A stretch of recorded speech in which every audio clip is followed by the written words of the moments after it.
Thank you, Dr MacCotter. We have the opportunity for questions, but just for the listeners in Sherkin, there's a telephone number of 087 667 2868 if they want to text in questions, and Mona and Fiona will pass them on. So Stuart has a microphone should anybody want to ask a question, which we can ask you to speak into. That was a high-speed delivery, and I appreciate that there's a lot in there. But from what I understand, the Ringfort centrally is at a location between the castle and Tullagh Church, and therefore, through its history, might have had different uses, possibly from the Bronze Age and into the Middle Ages and onwards. But one of those uses you're suggesting is as a site for the clerics who would have occupied Tullagh Church. Is that correct? Yes. Okay, yeah. Very good. There's still, yeah, there's actually, there's a glebe. There used to be a glebe. I doubt if it's a glebe anymore. Glebe land was land for the church, for the parish, for the parish incumbent, whoever he or she was. It would have been he, of course, back then. They were given land, relatively modest quantity of land that they would use, and it's possible because that the glebe certainly in Tullagh was I presume it was there until the disestablishment in the 1870s at least. It could have had that use. The Ringfort could have had that use as a small farm for the parish priest, so centred on the Ringfort. Very good. And actually, there is a glebe in Baltimore. It's there. Yeah, there is a glebe. Is it still there? Very close to Tullagh Church. Yeah. Yeah, yes. adjacent actually. Oh. Yeah, I can show you later. So questions, please, and Stuart has the mic. Okay. Yeah. So test the mic volume. 1 2 1 2. That's so we have someone done at the front and Colin then afterwards. Sorry.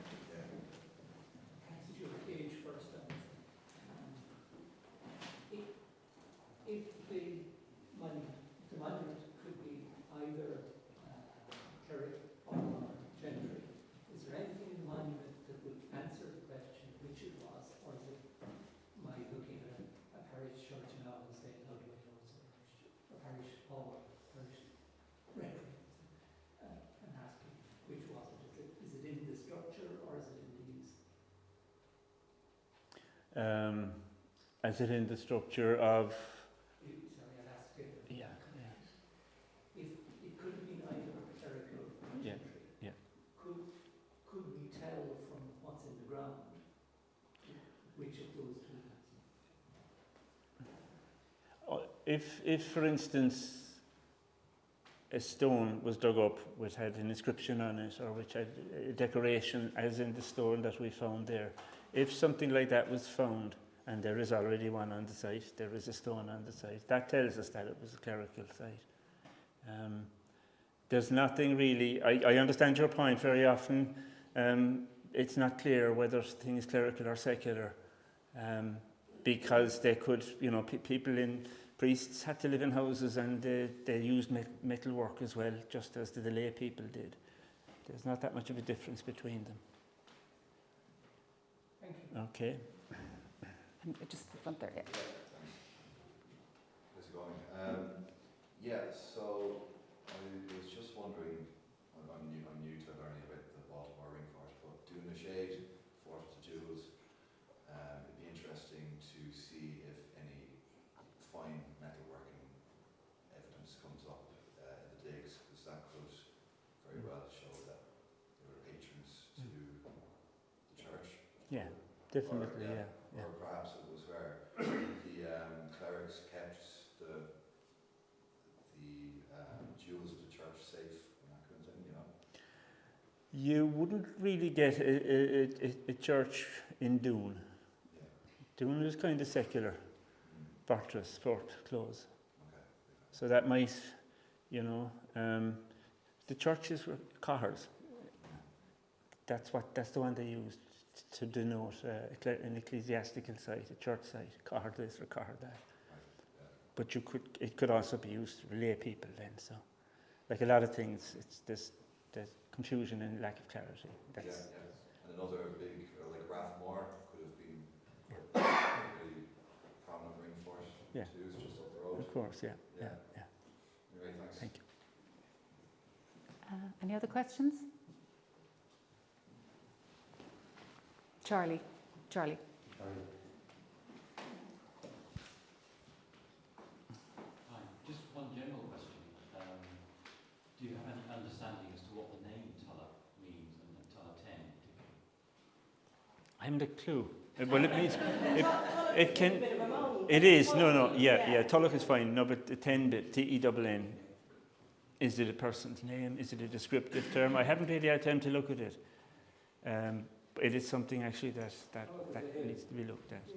No. It's the 10 bit we're stuck for. 10 T-E-N-N.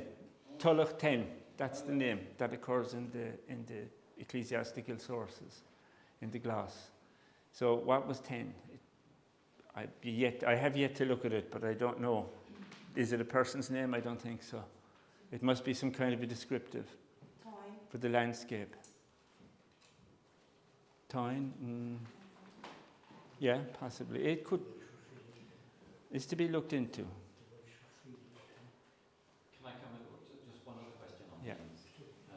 Bruno Donoghue has a lovely book on townlands in West Cork, and he associates 4 surnames with townlands in the Tullagh parish.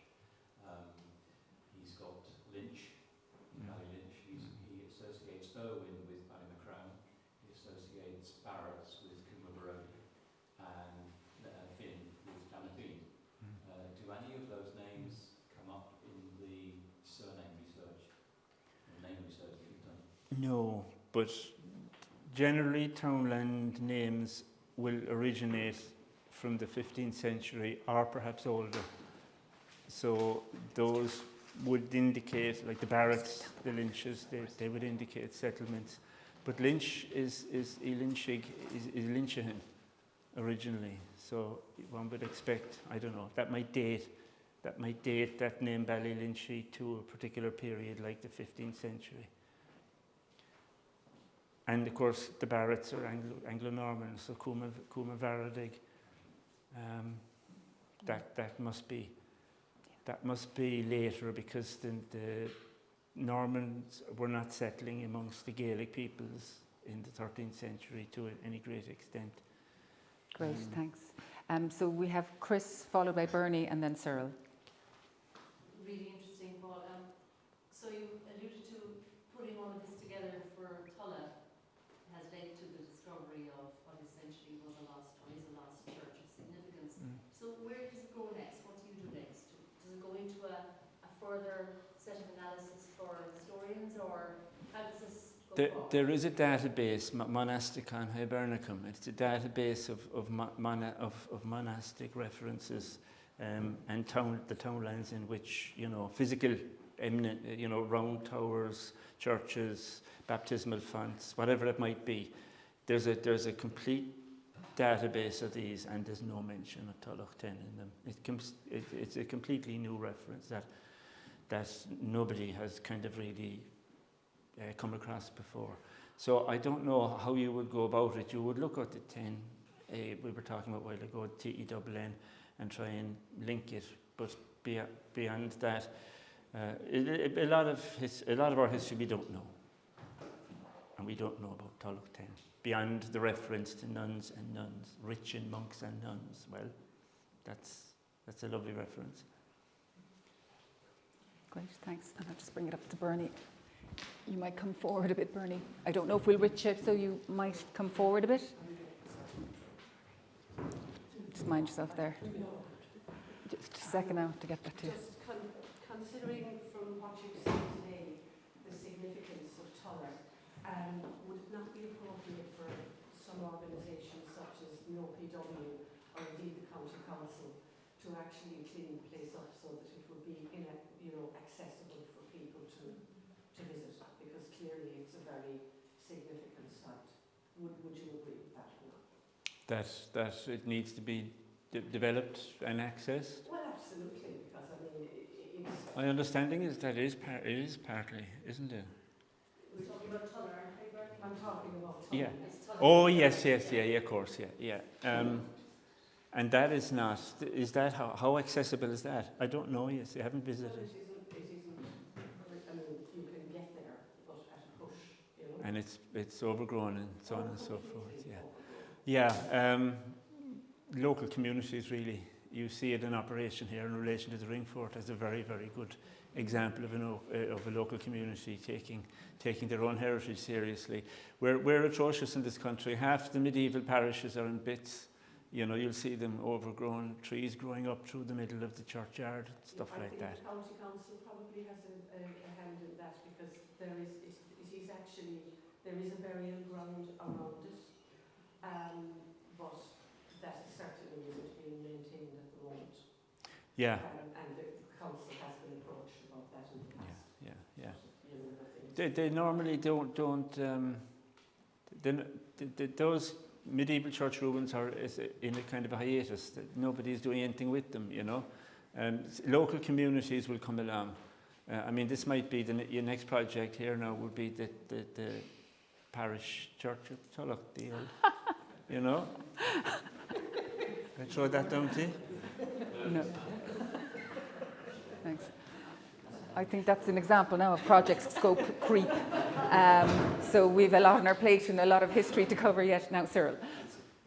It's kind of appropriate to read this question. I mean, some of the questions have been asked already, because I was going to ask about this. First of all, thank you very much for the talk, which was very good. And the Ringfort, it's great to see the significance of it. My question was related to the questions being asked about Tullagh and the significance of it in our history. And I think there is now probably another project in terms of developing Tullagh, because I agree with Bernie. Like, if it is as significant as I've picked up in terms of The gloss to the manuscript says that it's the Church of Tullagh 10 in Cork. Now, we know of only, you know, that's pre-Norman evidence, and we only have one other documentary source, which is Ross Carberry. So these are the only two churches we know. So that places it on quite an elevated level of importance, and it certainly should be considered. The county council might consider. I don't know. I think it's something that should be followed up. Yeah. It's a very significant site. It's a very significant site. To see Yeah. The connections you made. So, again, thanks very much. And of course the county council do great things anyway, so we can't be too critical of them. I think our experience with the council has been very good in some aspects. I'm conscious of Karen, you know. But I think, you know, if the local community hasn't doing it, it doesn't get done. You know, you get support, which is fantastic. The council has been very good at support. The council heritage department have. Very good. They have. But I suppose the point I'm making, without people like Sheila and other people and the Ringfort committee who grasp it and decide they're going to do something, that it just Sure. Yeah. Great. Thanks. And Stuart has a question coming in from Shirkin. So just text it in there. The question is, could the cleric use of the Ringfort be a secondary use of the site? Could the clerical use of the Ringfort be a secondary site? I don't know. It's difficult to say. You could. Some things there's no answer for them really. We don't know. But church lands tended to stay the same. If possession, ownership. So if they own a church block of church land, they're going to hold on to that over time, and it's not going to revert to lay ownership.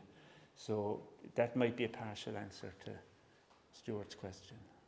And a second question then could be related. If appropriate, has he found any reference to St. Mona in his research? No. Okay, that's a no for St. Mona. There's a church in St. Mona church.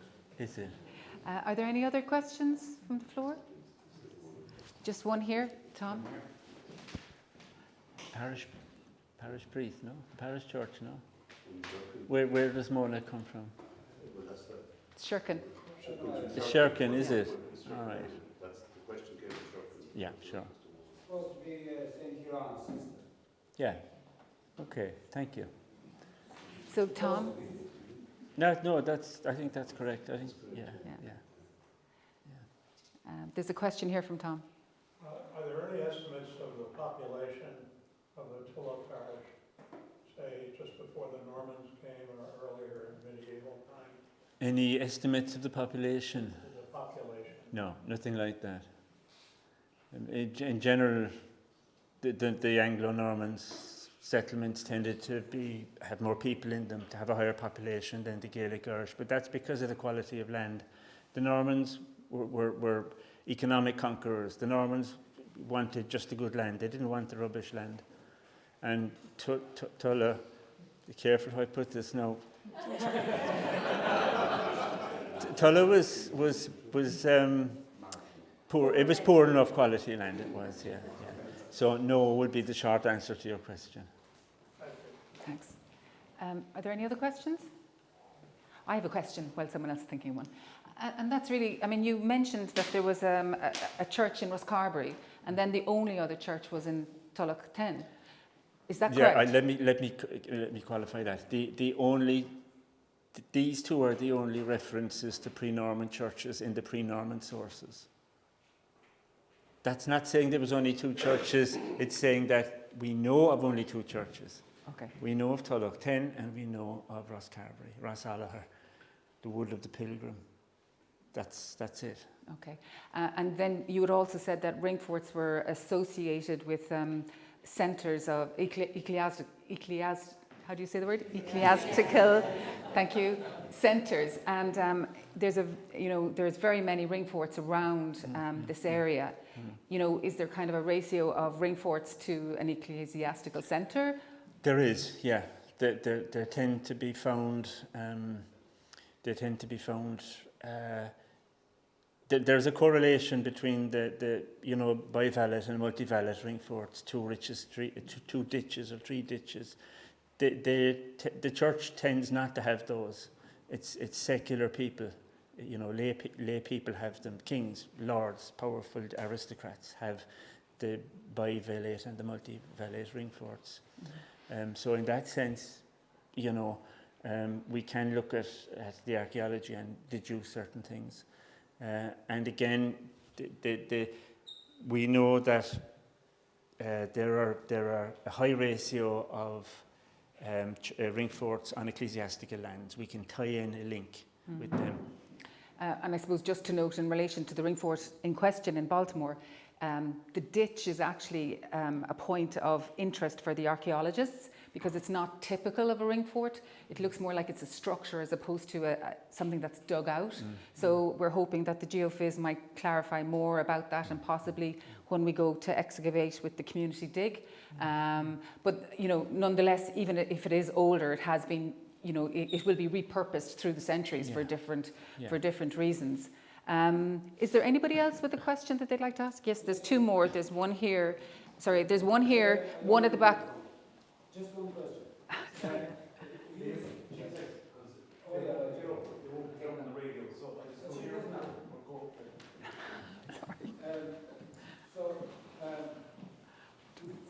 Is this Ringfort,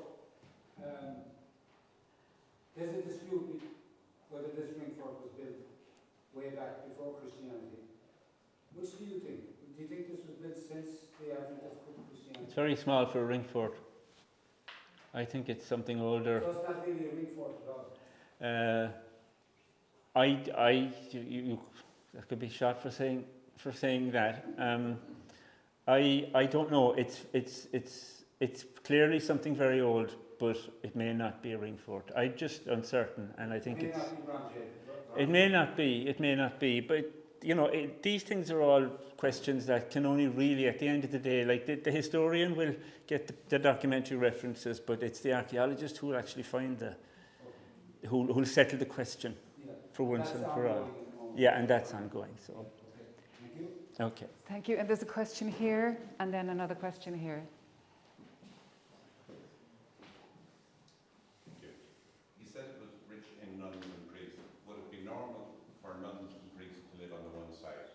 Yeah. Yeah. Not always, but yeah, it would be quite normal. Great, thank you. Particularly the bigger monastic complexes, they would have a house of nuns and a house of monks and various other. I was just thinking it's unusual for, isn't it unusual for if it's a ring fort of like significance in royalty, they usually have 3 embankments, and this one just has 1, so it's like univalid. And what else was I going to say? Oh, I forgot the last part. Is that okay? Yeah, well, what do you think about that? About what? Sorry. I The just, multivalent, the single ditch. yeah. Yeah. And tri-valent. It's been shown.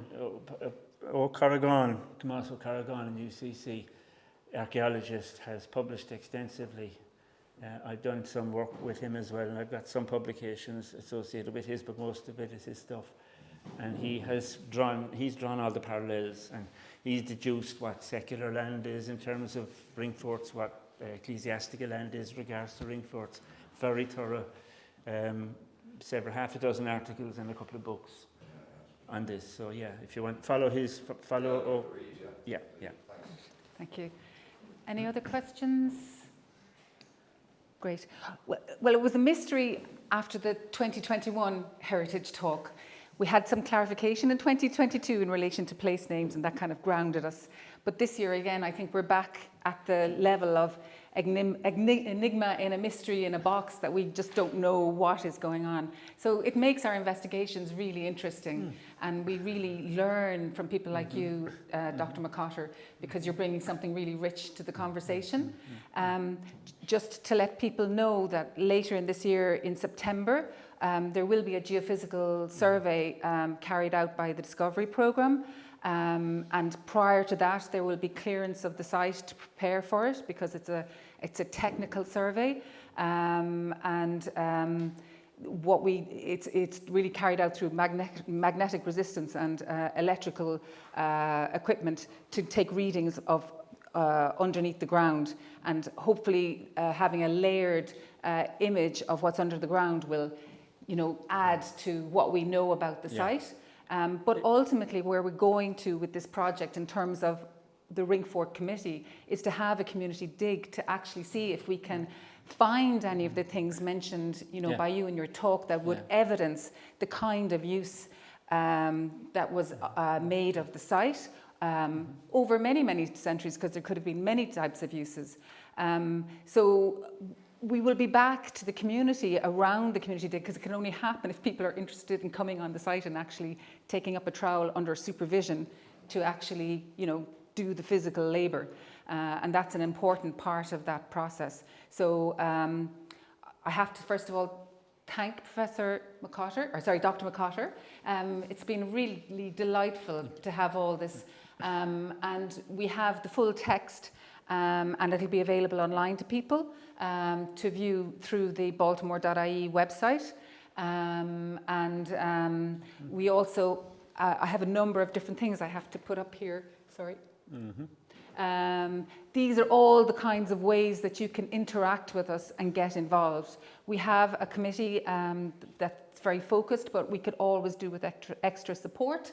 So you'll see us on Facebook, the website where you'll find all the references to all the reports, which are all online, including this lovely trifold which we've launched today, will all be on the baltimore.ie website. You'll find the recordings of this and the other talks on YouTube, and you can contact us by Gmail. We always publish something in the community news. We have a supporters WhatsApp, so you can join it by just clicking on the QR code on your phone, and you'll be immediately in. And you can also donate your time, what other resources you might have. So I just want to say thank you to everyone for turning out on a beautiful August Sunday afternoon. Really appreciate your time. Really appreciate you coming along, Dr. MacCotter, and the time you've spent in preparing not only the presentation but the report. And I'm just wondering, will there be an academic iteration of that in a journal or something like that? There can be, yeah. It's journal ready. It's constructed in such a way that it can be submitted. It would be a question of what audience would be interested. Whom did you want to? Most possibly the Cork case, but better to wait until there's a dig and there's something definite, rather than leaving it hanging as speculation. Even though it's a very fine paper, if I say so myself, it comes into the end with a question mark. And this is what we keep finding, what we're doing. There's always a question mark, and it's going on and on. I have to recommend the Skibbereen Historical Journal, which is an excellent journal of research in the locality. So you might consider that. And wherever the committee want it put somewhere, if you want to put somewhere, I'll submit. There's no problem. Brilliant. That's fantastic. Thanks, everyone. It's like a whodunit. Hope to see you again this time next year for another part of the series. And if you want information about how to get to Tullagh or to the Glebe or to the Ringfort, you know, the members of the committee will be here. And maybe this is just a good opportunity for the members of the committee just to come forward to identify themselves so that you can see them. So if you wouldn't mind committee standing up. So we have Joe Leonard, who's our secretary, Charlie Crowley, who's our treasurer, Stuart, who's done all the comms today, but who actually runs the site, the physical site. He's the be-all and end-all of streaming and geophysical surveys. We have Chris Brown-Cotter, who actually organised everything today. So thank you so much for your efforts. It was brilliant. Colin Lydon at the back has a very important role of compliance because this whole area is governed by legislation to ensure the safety of the site. And then Sharon Rose McKeever plays an amazing role linking us to the Community Council, because we are actually a subgroup of the Community Council and can only operate with their support. So Sharon runs all those liaisons that are very important, those linkages to happen. We are missing Sam Birch, and Sam's role is around access. As we move forward with the project, we are going to have to, develop public access to the site. As we go forward, there will be more and more asked of us. But I think for the moment, I'd like to limit it to the Ringfort. And one other person I have to mention is Aveen, because Aveen, who is a UCC archaeology graduate, actually assisted Tony Miller in his archaeological impact assessment earlier this year. So to get that kind of support in the community is really important. So thank you, everyone, and thank you to Shirkin Sounds for coming, and see you next year, I hope.